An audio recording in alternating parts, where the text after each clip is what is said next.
America Iran ஒப்பந்தம் வெள்ளிக்கிழமை கைச்சாத்தாகும். எரிபொருட்களின் விலைகள் குறைவடைகின்றன. காணிகளை விடுவிக்க கோரி வலிவடக்கு மக்கள் போராட்டம். அரோகரா கோஷம் விண்ணை பிளக்க நைனே அம்மன் ஆலயத்தில் கொடியேறியது. செம்மணி புதைகுழியை பார்வையிட வருகிறது ஐரோப்பிய ஒன்றிய பிரதிநிதிகள். இலங்கை ரூபாய் வலுவடைகிறது. வணக்கம், இது யூரோப் தமிழின் இரவு நேர பிரதான செய்திகள். செய்திகளுடன் இணைந்திருக்கும் நான் நோமிகா சாந்தகுமார்.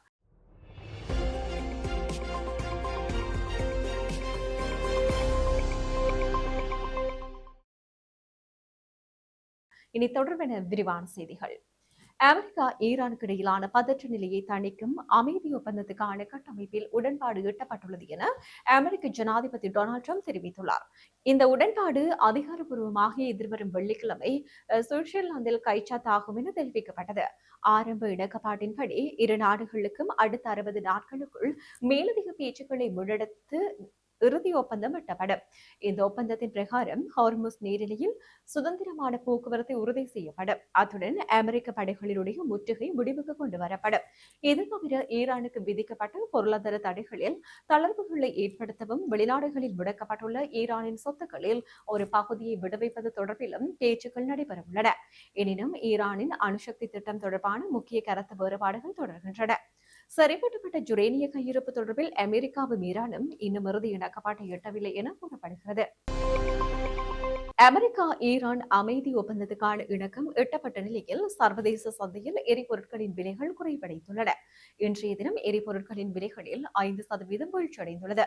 ஹார்முஸ் நீரிணை வழியாக சுதந்திரமான போக்குவரத்து உறுதி செய்யப்படும் நிலையில் எதிர்வரும் நாட்களில் எரிபொருட்களின் விலைகளிலும் பெரும் சரிவு ஏற்படும். இதனால் சகல எரிபொருட்களினுடைய விலைகளும் குறைவடையும் என எதிர்பார்க்கப்படுகிறது.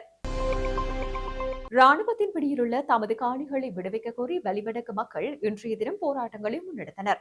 வலிவடக்கு மக்கள் இடம்பெயர்ந்து ஜூன் 15ஆம் நாளான இன்றுடன் 36 வருடங்கள் பூர்த்தியடைந்துள்ளன. இதனையொட்டியே இந்த போராட்டங்கள் நடைபெற்றன. யாழ்ப்பாண மாவட்ட செயலகம் முன்பாகவும் பலாலி சந்திக்கு அருகாமையிலும் இரு இடங்களிலும் போராட்டங்கள் முன்னெடுக்கப்பட்டன. இதன்போது தமது காணி விடுவிப்பு தொடர்பான கோரிக்கை அடங்கிய மனுவை போராட்டக்காரர்கள் மாவட்ட செயலரிடமும் மாகாண ஆளுநர் பாராளுமன்ற உறுப்பினர்கள் மத தலைவர்களிடமும் கையளித்தனர்.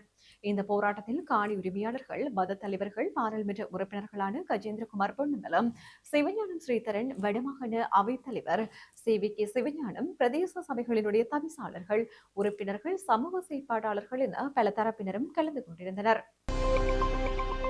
வரலாற்று பிரசித்தி பெற்ற நயினாதீவு நாகபூசணி அம்மன் ஆலயத்தினுடைய கொடியேற்றம் இன்று திங்கட்கிழமை நடைபெற்றது. பல்லாயிரக்கணக்கான அடியார்கள் அரோகரா கோஷம் முழங்க அந்தன சிவாச்சாரியார்கள் கொடியேற்றம் நடைபெற்றது. கொடியேற்றத்துடன் இன்று ஆரம்பமான நயினாதீவு அம்பாளின் பெருந்திருவிழா தொடர்ந்து 15 நாட்கள் நடைபெறவுள்ளது. இதில் எதிர்வரும் 19ஆம் திகதி முத்துச்சப்பரம், 21ஆம் திகதி கைலாச வாகனம், 27ஆம் திகதி சப்பர திருவிழாவும் மறுநாள் 28ஆம் திகதி தேர் திருவிழாவும் நடைபெறவுள்ளன. தொடர்ந்து 29ஆம் திகதி திட்ட திருவிழாவும் அன்று மாலை கொடியிறக்கமும் நடைபெறும். மறுநாள் பூங்காவன திருவிழா நடைபெறவுள்ளது. யாழ்ப்பாணம் செம்மணி மனித புதைகுழி ஐரோப்பிய ஒன்றிய பிரதிநிதிகள் பார்வையிடவுள்ளதாக தகவல்கள் வெளியாகியுள்ளது. அதற்கமைய எதிர்வரும் ஜூலை மாத முற்பகுதியில் ஐரோப்பிய ஒன்றிய பிரதிநிதிகள் குறித்த பகுதிக்கு வருகை தரவுள்ளனர். செம்மணி மனித புதைகுழியின் 3ஆம் கட்ட அகழ்வின் 24வது நாள் அகழ்வு பணிகள் நேற்று தினம் நடைபெற்றன. இதன்போது 7 எலும்புக்கூடுகள் அகழ்ந்தெடுக்கப்பட்டுள்ளதாகவும் மேலும் 2 எலும்புக்கூடுகள் அடையாளம் காணப்பட்டுள்ளதாகவும் சட்டத்தரணி வி நிரஞ்சன் தெரிவித்தார். அதன்படி இதுவரையான காலப்பகுதியில் மொத்தமாக 355 எலும்புக்கூடுகள் இனம் காணப்பட்டன. இவற்றில் 341 எலும்புக்கூடுகள் மீட்கப்பட்டுள்ளன. இந்த நிலையில் கொழும்பில் உள்ள ஐரோப்பிய ஒன்றிய நாடுகளினுடைய பிரதிநிதிகள் எதிர்வரும் ஜூலை மாத முற்பகுதியில் நீதிமன்ற அனுமதியுடன் செம்மணி மனித புதைகுழி அகழ்வு பணிகளை சென்று பார்வையிட திட்டமிட்டுள்ளனர்.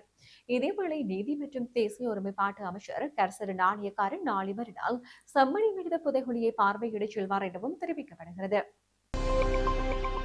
இலங்கை மத்திய வங்கி வெளியிட்ட சமீபத்திய நாணய மாற்று விகிதங்களின்படி பல நாட்களாக மதிப்பு சரிந்திருந்த இலங்கை ரூபாய் இன்று அமெரிக்க டாலருக்கு எதிராக வலுப்பெற்றுள்ளது.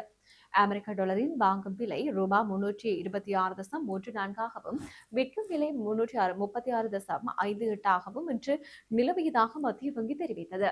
கடந்த வெள்ளிக்கிழமை அமெரிக்க டாலரின் வாங்கும் விலை ரூபாய் 331.42ஆகவும் விற்கும் விலை 349.36ஆகவும் பதிவாகியிருந்தமை குறிப்பிடத்தக்கது. செய்திகளின் நிறைவாக மீண்டும் தலைப்புச் செய்திகள். அமெரிக்கா ஈரான் ஒப்பந்தம் வெள்ளிக்கிழமை கைச்சாத்தாகும். எரிபொருட்களின் விலைகள் குறைவடைகின்றன. காணிகளை விடுவிக்க கோரி வலிவடக்கு மக்கள் போராட்டம். அரோகர கோஷம் விண்ணை பிளக்க நைனே அம்மன் ஆலயத்தில் கொடியேறியது. செம்மணி புதைகுழியை பார்வையிட வருகிறது ஐரோப்பிய ஒன்றிய பிரதிநிதிகள். இலங்கை ரூபாய் வலுவடைகிறது. இத்துடன் ஈரோப் தமிழின் இரவு நேர பிரதான செய்திகள் நிறைவு பெற்றன. வணக்கம்.